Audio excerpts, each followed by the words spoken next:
Hello students, आज हम discuss करने जा रहे हैं electric field due to an infinitely long linear charge distribution having linear charge density lambda. ये हमारे पास एक infinitely long linear charge distribution है। इसके ऊपर एक continuous charge, positive charge distributed है और उसकी लीनियर चार्ज डेंसिटी की वैल्यू लैम्डा है। लीनियर चार्ज डेंसिटी मतलब चार्ज पर यूनिट लेंथ हमें दिया हुआ है। स्टूडेंट्स, हमें जो है अब गॉस थ्योरम की हेल्प से इस लीनियर चार्ज डिस्ट्रीब्यूशन से किसी परपेंडिकुलर डिस्टेंस आर पे इलेक्ट्रिक फील्ड की वैल्यू कैलकुलेट करनी है। तो ये पॉइंट पी हमारा पॉइंट ऑफ इंटरेस्ट है। इस पॉइंट पे हमें इलेक्ट्रिक फील्ड कैलकुलेट करना है। तो अगर मैं गॉस थ्योरम ना यूज करूं तो मुझे डिफरेंट पॉइंट्स के कारण इस पॉइंट पे इलेक्ट्रिक फील्ड लिख के सुपरपोजिशन प्रिंसिपल लगा के सॉल्व करना पड़ेगा। यानी कि मैं इस पूरी इनफाइनाइटली लॉन्ग लाइन चार्ज को छोटे छोटे चार्जेस में डिवाइड करके उन सबकी यहां पे इलेक्ट्रिक फील्ड की कंट्रीब्यूशन कैलकुलेट करूंगा और फिर उनका वेक्टर सम करूंगा और टोटल इलेक्ट्रिक फील्ड मेरे पास आ जाएगा। स्टूडेंट्स, वो मेथड काफी लंबा और उसके अंदर मैथमेटिक्स भी काफी इन्वॉल्व है। इसलिए जो बोर्ड एग्जाम्स हैं, चाहे एनसीईआरटी बैक एक्सरसाइज में विदाउट गॉस थ्योरम के लिए ये क्वेश्चन पूछा गया है, बट बोर्ड एग्जाम्स में आपको विद गॉस थ्योरम से ही आना चाहिए, क्योंकि जो इंटीग्रेशन उसमें इन्वॉल्व होगी वो मेडिकल स्टूडेंट्स के लिए जो है काफी ट्रिकी बन जाएगी। स्टूडेंट्स, हम एज यूजुअल गॉस थ्योरम के अपने वही 4 स्टेप्स करते हैं। पहले स्टेप में हमें चूज गॉसियन सरफेस होता है, चूज गॉसियन सरफेस, और उसको चूज करके हम साथ में डायग्राम बनाते हैं। डायग्राम में हम सारे एंगल्स ई वेक्टर और डीएस वेक्टर में शो करते हैं। फिर हमारे पास जो तीसरा उसमें जो है वो स्टेप होता है वो है चार्ज एनक्लोज्ड कैलकुलेट करना, और चौथा स्टेप रहता है गॉस थ्योरम यूज करना, गॉस थ्योरम यूज कर लेना। तो हम ये स्टेप्स बारी बारी से करेंगे। पहला स्टेप है choose Gaussian surface. Choose Gaussian surface as a coaxial cylinder. Coaxial cylinder of length L and radius R. हमें कोएक्सियल रखना है लाइन चार्ज के साथ। हमने इस सिलेंडर की लेंथ एल ली है और रेडियस आर ली है। रेडियस आर से ज्यादा या कम क्यों नहीं ली? क्योंकि हमें पता है गॉसियन सरफेस सिलेक्ट करते हुए पॉइंट ऑफ इंटरेस्ट जरूर पास होना चाहिए गॉसियन सरफेस में से। तो ये पॉइंट पी तभी पास होगा सिलेंडर में से अगर इसकी रेडियस आर हो। हमारे मन में इसमें कई सारे क्वेश्चन आ जाते हैं जो हम बिल्कुल एंड में करेंगे कि गॉसियन सरफेस की और शेप्स क्यों नहीं चुनी। तो उसके बाद अगला स्टेप होता है चार्ज एनक्लोज निकालने। चार्ज एनक्लोज जो है लैम्डा एल आ जाएगा। फिर उसके बाद तीसरा स्टेप जो है, हम लास्ट स्टेप, चौथा स्टेप जो है वो है गॉस थ्योरम यूज करेंगे। देखिए, हमने यहाँ पे डायग्राम में इस गॉसियन सरफेस को 3 हिस्सों में स्प्लिट किया है। एक ये अपर कैप है जिसे हम S1 से रिप्रेजेंट कर रहे हैं। इस अपर कैप का एरिया वेक्टर ऊपर को है और इलेक्ट्रिक फील्ड रेडियली आउटवर्ड है। और ये एक लोअर कैप है। ये लोअर कैप जो है हम S2 से रिप्रेजेंट कर रहे हैं। इसका एरिया वेक्टर नीचे को है, इलेक्ट्रिक फील्ड रेडियली आउटवर्ड है। और इसके अलावा ये कर्व्ड सरफेस है। कर्व्ड सरफेस का इलेक्ट्रिक फील्ड रेडियली आउटवर्ड है और एरिया वेक्टर भी रेडियली आउटवर्ड है। यानी यहाँ एंगल 0 डिग्री होगा, यहाँ 90 डिग्री और यहाँ भी एंगल 90 डिग्री। तो गॉस थ्योरम जो है E dot ds is equal to Q enclosed by epsilon naught, इसमें ये क्लोज्ड सर्कल इंडिकेट करता है कि ये एक्सप्रेशन पूरी क्लोज्ड सरफेस पे लिखा गया है।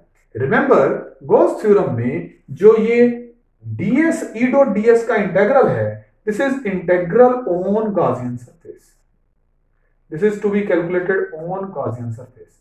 एंड चार्ज एनक्लोज जो है, this is the charge on the body, portion of the charge on the body which is enclosed within the Gaussian surface. So हम इसको 3 हिस्सों में स्प्लिट कर लेते हैं। एक इंटेग्रल अपर कैप पे, एक इंटेग्रल लोअर कैप पे और एक कर्व्ड पोर्शन पे। कर्व्ड पोर्शन पे इंटेग्रल S3 पे। और देखिए, ये इंटेग्रल स्प्लिट करके हमने अब सर्कल नहीं लिखा क्योंकि ये 3 सरफेस अब ओपन सरफेस बन गई हैं। और चार्ज एनक्लोज हमने लैम्डा एल लिख लिया है। तो अगर हम इसको इंटीग्रेट करेंगे तो यहाँ एंगल 90 डिग्री होने के कारण यहाँ ईडीएस कोस 90 कंट्रीब्यूशन 0, ईडीएस कोस 90 कंट्रीब्यूशन 0, ईडीएस कोस 0 और कोस 0 1 होता है।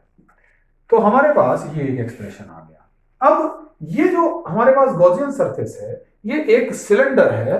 सिलेंडर में सिलेंड्रिकल गॉसियन सरफेस में इस तरह की सिलेंड्रिकल गॉसियन सरफेस है। सिलेंड्रिकल गॉसियन सरफेस में जो वायर है वो यहाँ सेंटर पे है, एक्सिस पे सेंटर पे है वायर, और सिलेंड्रिकल गॉसियन सरफेस का हर एक पॉइंट इस वायर से सेम डिस्टेंस पे है। तो इलेक्ट्रिक फील्ड का मैग्नीट्यूड इस पूरी गॉसियन सरफेस पे कांस्टेंट रहना चाहिए। इसलिए इस सिमेट्री के कारण हम इलेक्ट्रिक फील्ड को इस S3 पे कांस्टेंट मान सकते हैं और कांस्टेंट को इंटीग्रल से बाहर निकाल सकते हैं। ठीक है, तो अगर हम इस कांस्टेंट को बाहर निकालते हैं तो अंदर बच जाता है इंटीग्रल ऑफ ds, जो कि सिर्फ कर्व्ड सरफेस के ऊपर इंटीग्रल है। तो ये होगा कर्व्ड सरफेस का एरिया, और हमें पता है सिलेंडर की कर्व्ड सरफेस एरिया के फार्मूला क्या होता है, 2 पाई RL। तो हमने यहां सब्स्टिट्यूट किया, LL दोनों तरफ से कट गया और इलेक्ट्रिक फील्ड की वैल्यू आ जाती है lambda by 2 pi epsilon naught R, और इसकी डायरेक्शन जो है it should be radially outward. यहां से हमें पता चलता है कि electric field is inversely proportional to small r। तो इलेक्ट्रिक फील्ड जो है उसका अगर हम ग्राफ बनाएं तो ये ऐसा बनेगा, r बढ़ने पे इलेक्ट्रिक फील्ड का स्ट्रेंथ कम हो रहा है। स्टूडेंट्स, क्योंकि हमने पॉइंट चार्ज का इलेक्ट्रिक फील्ड बहुत पहले पढ़ा होता है तो जनरली हमारे दिमाग में यही घूमता रहता है कि इलेक्ट्रिक फील्ड जो है वो शायद 1/r² के प्रोपोर्शनल रहता है। प्लीज ध्यान दें, E 1/r² के प्रोपोर्शनल है पॉइंट चार्जेस के लिए या स्फेरिकल चार्जेस के लिए। यहां इलेक्ट्रिक फील्ड जो है वो लाइन चार्ज के लिए 1/r के प्रोपोर्शनल होगा। और तो और स्टूडेंट्स, हम इस बात की डिस्कशन अब कर सकते हैं कि यहां हमने गॉसियन सरफेस को सिलेंडर ही क्यों चुना। देखो, हमारे मन में आ सकता है कि हम गॉसियन सरफेस जो है वो क्यों ना जो है एक स्फीयर चुन लेते। स्फीयर भी तो एक क्लोज सरफेस ही है, जैसे ये वायर है इसके आसपास हमने एक स्फीयर चुन लेते। अगर मैं स्फेरिकल बॉडी यहाँ ऐसे गॉसियन सरफेस के तौर पे हम बनाते हैं स्फीयर, तो इस स्फीयर का यहां एरिया वेक्टर इधर को, यहां एरिया वेक्टर इधर को, ये ds वेक्टर इधर, ds वेक्टर इधर, और अगर मैं यहां इलेक्ट्रिक फील्ड देखूं तो वो इधर को, यहां इलेक्ट्रिक फील्ड देखूं तो वो इधर को। और मोरोवर क्योंकि इसका डिस्टेंस लाइन चार्ज से कम है तो वी एक्सपेक्ट कि यहां इलेक्ट्रिक फील्ड डिफरेंट होना चाहिए और यहां इलेक्ट्रिक फील्ड डिफरेंट होना चाहिए, और मोरोवर एंगल भी डिफरेंट है। तो जब एंगल भी फील्ड भी डिफरेंट, दोनों ही डिफरेंट आ रहे हैं, तो ईडीएस को सॉल्व कैसे करेंगे। हम ईडीएस तभी सॉल्व कर पाते होते हैं अगर गॉसियन सरफेस के ऊपर इलेक्ट्रिक फील्ड और एरिया वेक्टर में एंगल या तो 0 रहे या 90 रहे या फिर 180 रहे। और इस कारण चाहे पॉइंट ऑफ इंटरेस्ट इस गॉसियन सरफेस से पास कर रहा है, लाइन चार्ज भी एनक्लोज कर रहा है, लेकिन इस गॉसियन सरफेस के लिए इस इंटीग्रल को सॉल्व करके ई निकालना हमारे लिए पॉसिबल नहीं होगा। अब कोई बच्चा कह सकता है कि भाई ऐसा चुनने की बजाय हम क्यूब चुन लेते। ये हमने एक क्यूब जो है इसके आसपास क्यों नहीं चुन लिया। अगर हम इसके आसपास एक क्यूबिकल सरफेस गॉसियन सरफेस के तौर पे चुनते हैं